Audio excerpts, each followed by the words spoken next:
गुरुर्ब्रह्मा गुरुर्विष्णु गुरुर्देवो महेश्वरा गुरुर्साक्षात् परब्रह्म तस्मै श्री गुरवे नमः। तस्मै श्री गुरवे नमः। तस्मै श्री गुरवे नमः। हिमालय का समर्पण योग भाग 4 पाठ 13। यह सब एक जीवन के दौरान संभव नहीं हो पाया है।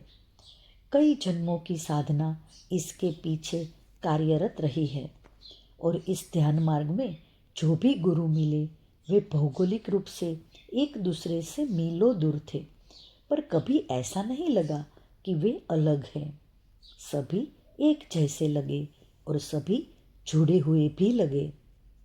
पता नहीं क्यों उस दिन एक चक्र जैसी आकृति मन में उभर रही थी। एक बहुत बड़े उस समर्पण ध्यान के चक्र में मेरी स्थिति बीच के धुरे जैसी लग रही थी, जिसमें सभी गुरु रूपी डंडे मुझे उस चक्र से जोड़े हुए थे। चक्र के सभी डंडे अलग अलग होते हुए भी चक्र के केंद्र स्थान से जुड़े हुए थे। कोई बड़ा या छोटे आकार का नहीं था, सभी समान थे, एक ही आकार के थे, एक ही ऊंचाई के थे और सभी चक्र से जुड़े हुए थे। और चक्र रूपी पहिया आगे और आगे की ओर चल रहा था। पिछले 40 सालों से चल रहा है और आगे भी ऐसे ही चलता रहेगा। पता नहीं कितने सालों तक। और इस चक्र की मंजिल कहाँ है, कहाँ जाकर उसे रुकना है? मुझे लगा उसकी मंजिल तो वह घर होगा जिस घर में समूचा विश्व ही समा जाए। एक ऐसे विश्व का निर्माण करना है जो केवल अपने प्राकृतिक स्वरूप को धारण किए हुए हो, जन्म के बाद चिपकाए गए देश, धर्म, जाति, भाषा, रंग के आवरणों से मुक्त हो। ऐसे एक समाज का लक्ष्य लेकर यह समर्पण ध्यान का चक्र आगे बढ़ रहा है और आगे बढ़ता रहेगा। मैं ऐसा सोचते सोचते ही कब नदी के किनारे पर आ पहुंचा, इसका मुझे पता ही नहीं चला। मैं जंगल में अकेला सदैव रहता था, पर लगता नहीं था कि मैं अकेला था। मैं सदैव वहाँ के प्राकृतिक वातावरण से जुड़ा हुआ रहता था और वे पेड़, पत्थर, पहाड़, नदी मुझे अपने साथी ही लगते थे। और मेरे साथ मेरे मन में मेरे गुरुदेव सदैव होते थे, इसलिए अकेले होने का एहसास कभी हुआ ही नहीं। मैं नदी के किनारे तक पहुंच ही चुका था और मेरे हाथ में एक डंडा भी लिए हुए था, तो मुझे अचानक एक हाथी की आवाज़ सुनाई पड़ी। शायद मेरे वहाँ जाने पर हाथी दल की एक बूढ़ी हथीनी ने मुझे सतर्क किया हो।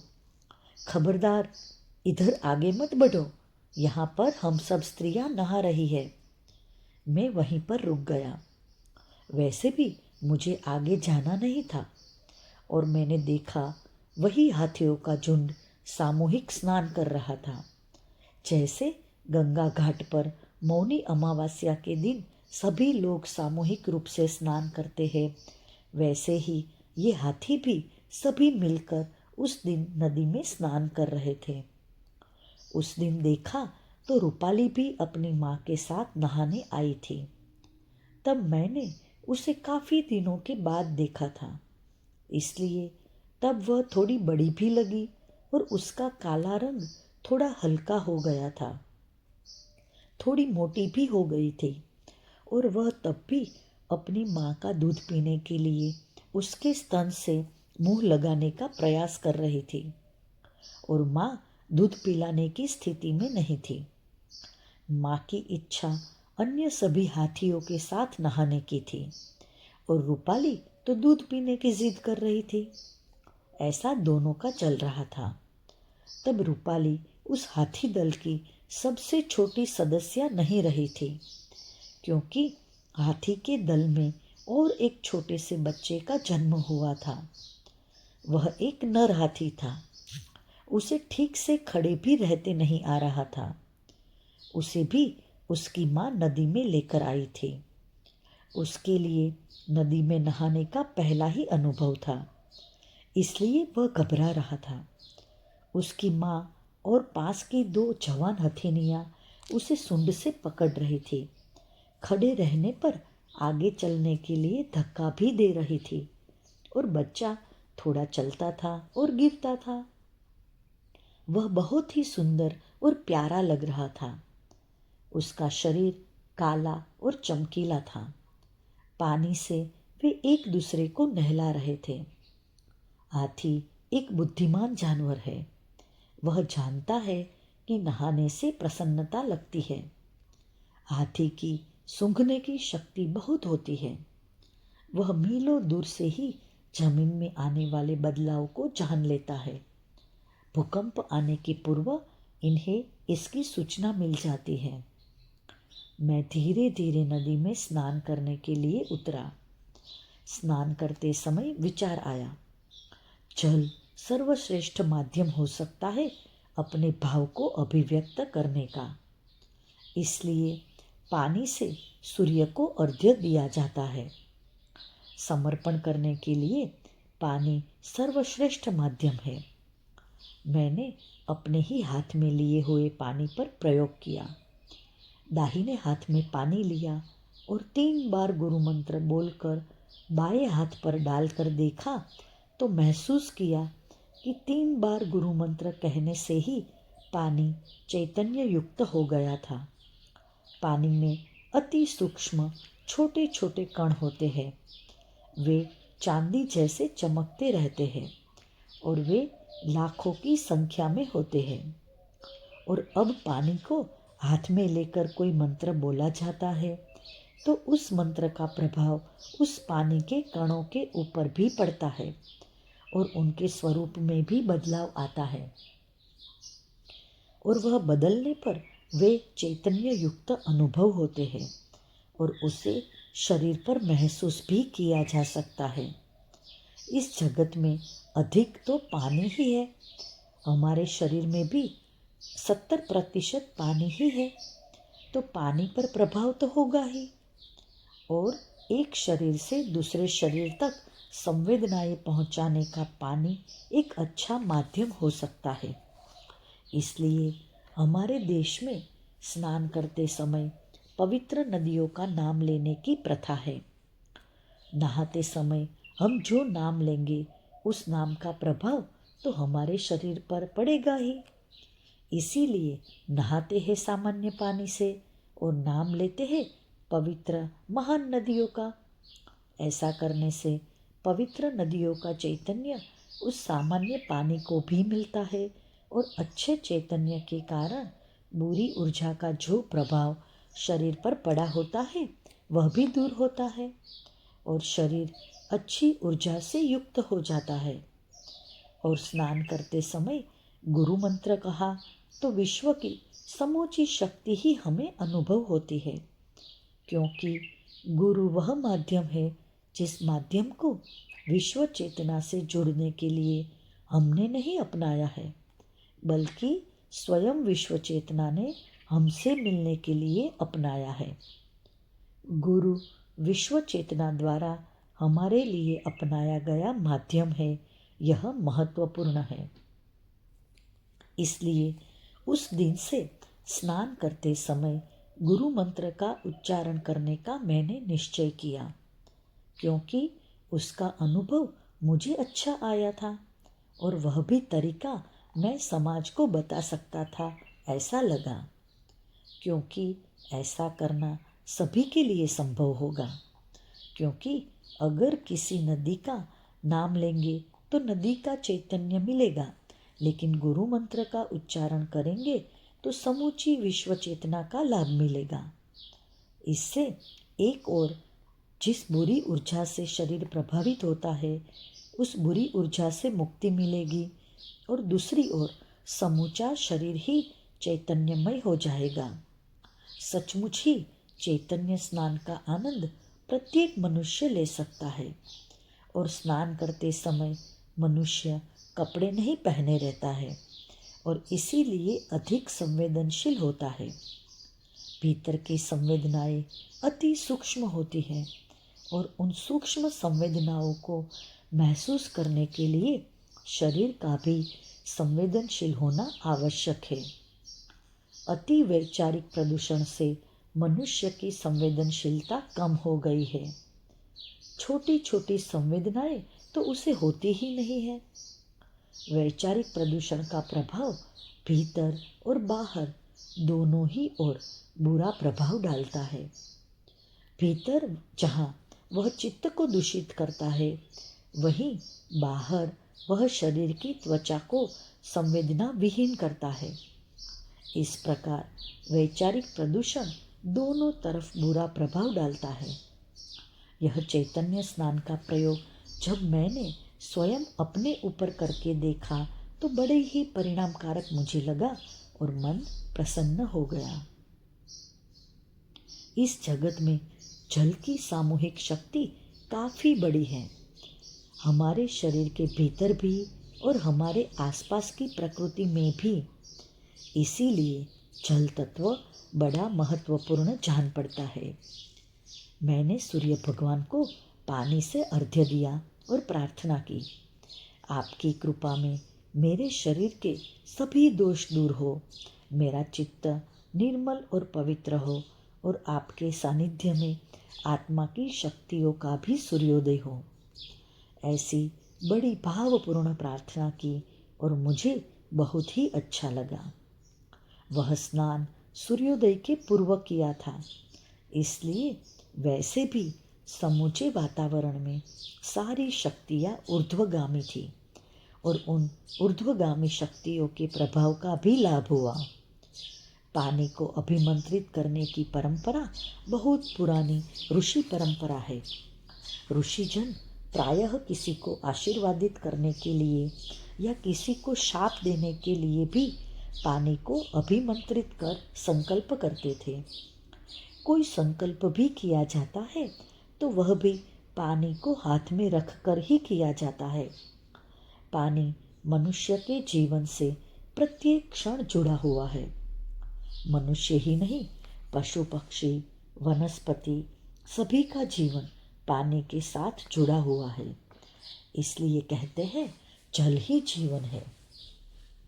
जल का अपना कोई रंग नहीं होता, वह कोई भी रंग ग्रहण कर सकता है और छोड़ सकता है। जल का एक ही दोष है, वह आसपास के वातावरण से प्रदूषित हो सकता है और उसे बचाना हमारा कर्तव्य है। वह इतना निखालस है, इतना खाली है कि जिससे वह अच्छा भी ग्रहण कर सकता है और बुरा भी ग्रहण कर सकता है। यानी पानी का उपयोग आप कैसा करते हो उसी पर सब निर्भर है। पानी के अति संवेदनशील होने के कारण उसकी ग्रहण करने की क्षमता अधिक है। पानी की दूसरी एक विशेषता है कि हमें उसकी सामूहिकता में बड़ा अच्छा लगता है।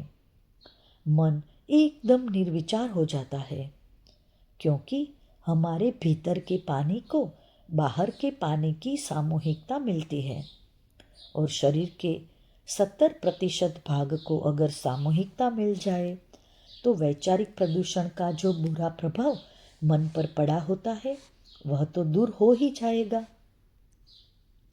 तालाब का प्रभाव अलग होता है, नदी का प्रभाव अलग होता है, एक झरने का प्रभाव अलग होता है और एक विशाल समुद्र का प्रभाव अलग होता है।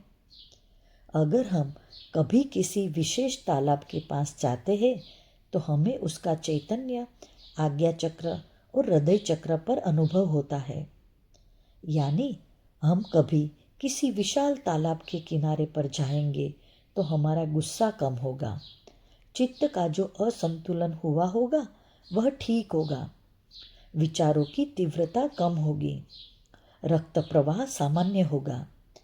हमारे शरीर में अगर कोई भय की भावना रही हो तो अच्छा लगेगा, सुरक्षा का भाव जागृत होगा और मन एकदम शांत होगा। मन की चंचलता कम होगी। आज्ञा चक्र और हृदय चक्र के संयुक्त रूप से दूषित होने पर जो बुरे परिणाम शरीर पर होते हैं वे दूर होंगे।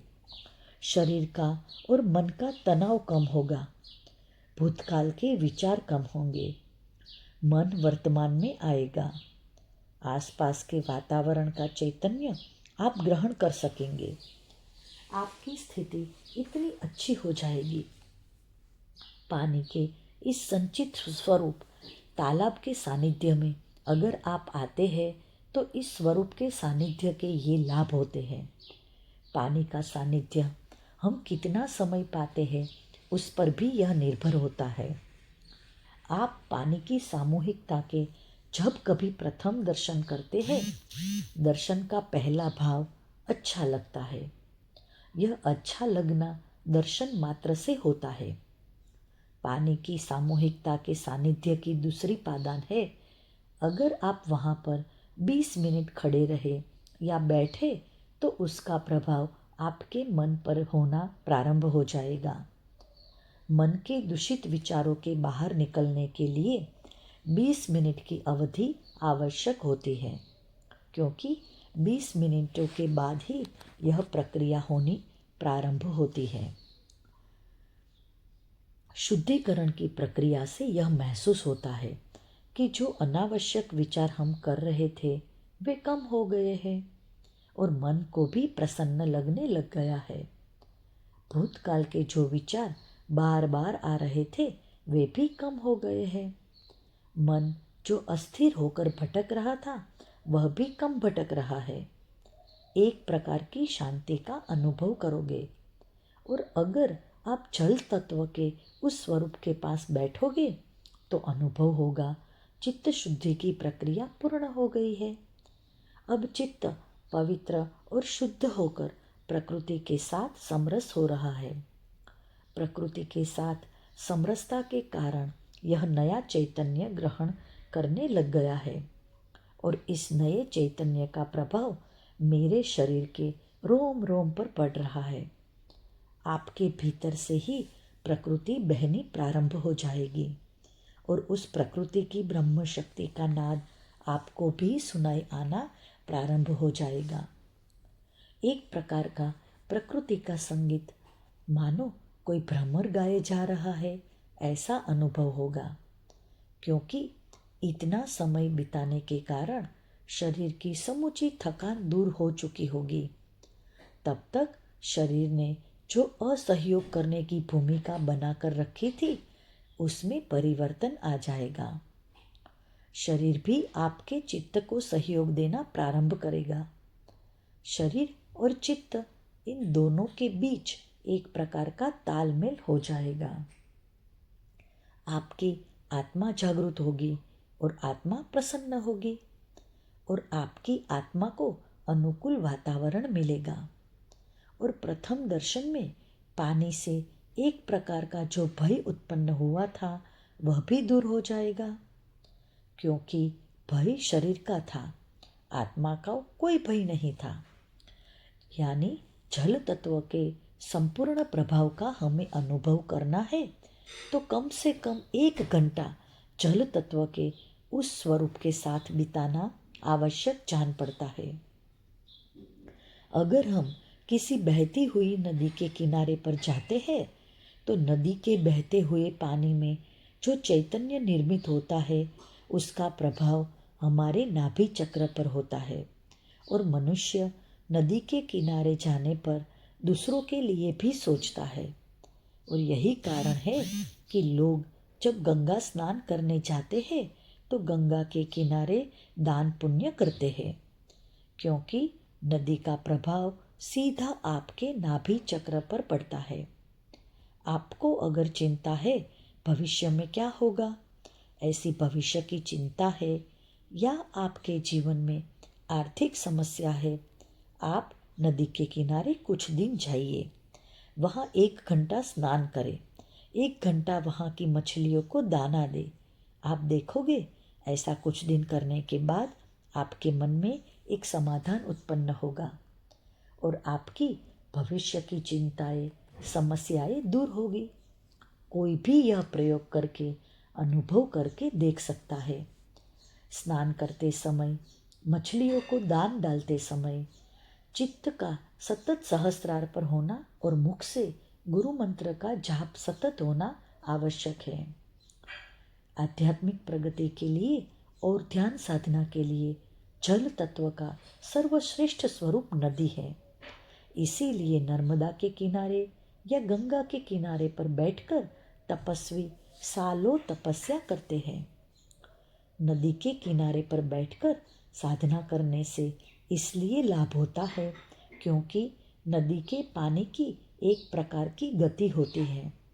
वह आगे और आगे बढ़ता ही रहता है और एक मंद गति के साथ बढ़ता है। ध्यान करने वाले तपस्वी उस मंद गति के साथ अपने चित्त को जोड़ लेते हैं और यह कार्य वे नदी की आवाज़ के साथ करते हैं। और नदी की गति के साथ चित्त जोड़ लेने पर चित्त को एक ही दिशा में चलने की चालना मिलती है। और जब चित्त सतत एक ही दशा में चलता हो तो निर्विचारिता की स्थिति उसे ऐसे ही प्राप्त हो जाती है।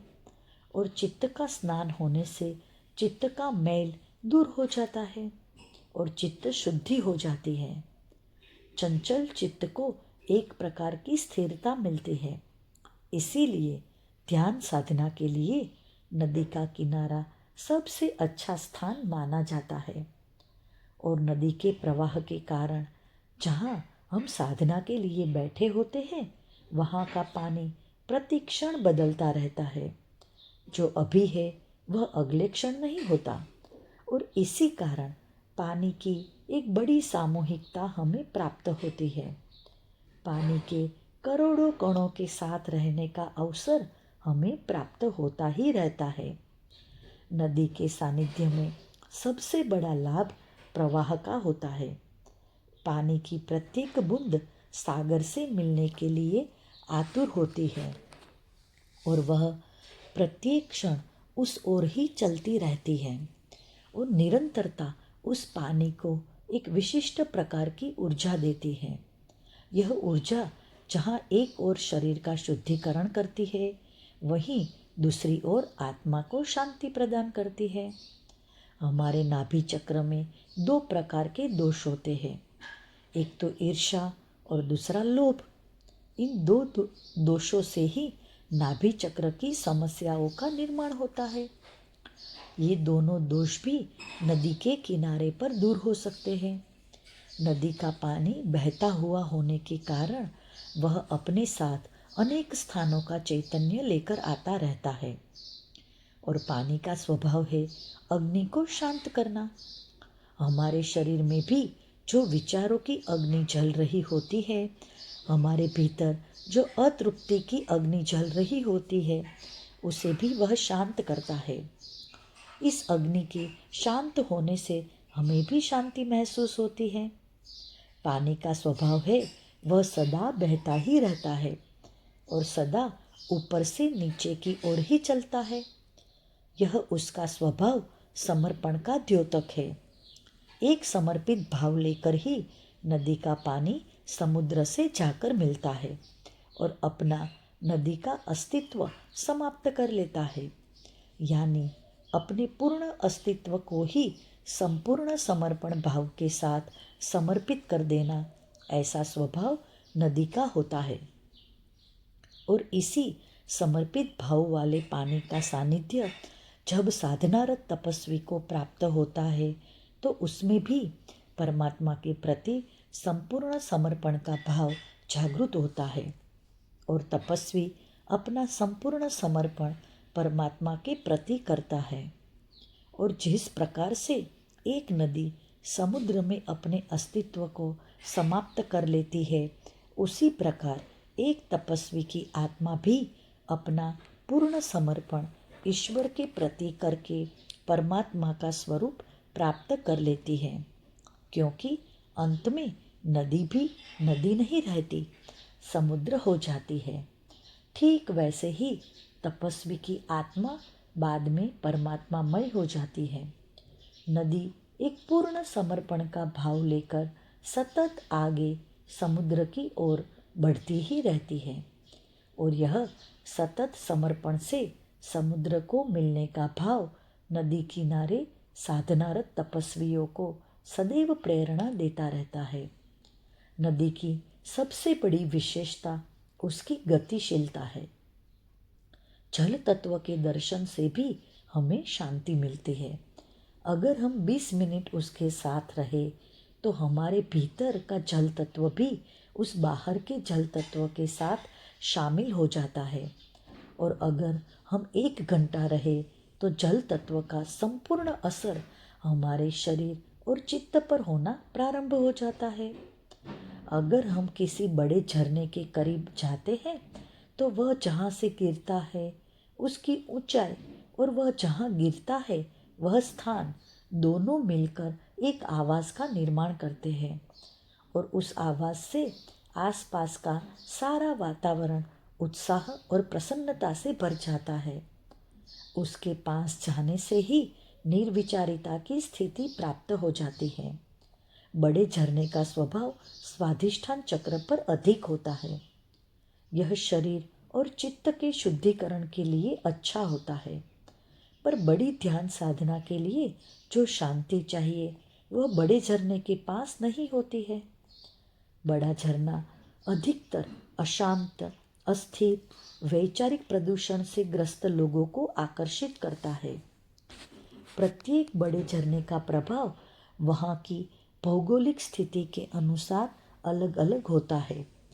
कई झरने एक डर युक्त प्रसन्नता देते हैं।